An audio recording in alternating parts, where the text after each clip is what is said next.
Flap surgery.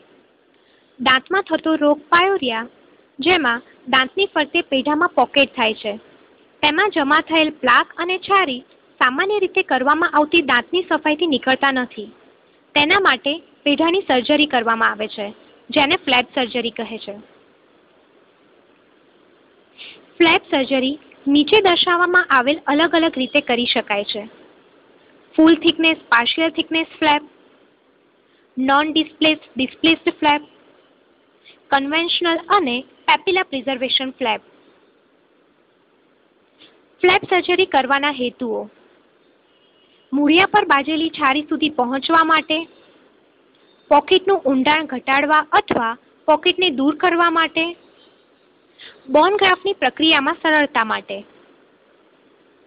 Flap surgery કરવાની રીત: આ સારવારમાં 3 ચેકા મૂકવામાં આવે છે.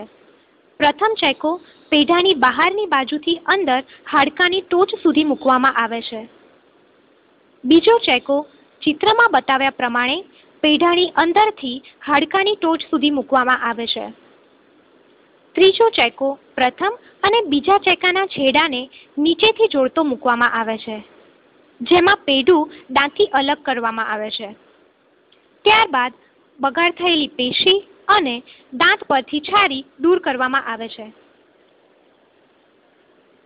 ટાંકા લેવાની પદ્ધતિ: આકૃતિમાં બતાવ્યા પ્રમાણે ટાંકાને પેઢાના બહારના ભાગમાંથી અંદરના ભાગમાં લઈ જવામાં આવે છે અને ત્યારબાદ પેઢાના બંને ભાગ ભેગા થઈ જાય એ રીતે ગાંઠ મારવામાં આવે છે.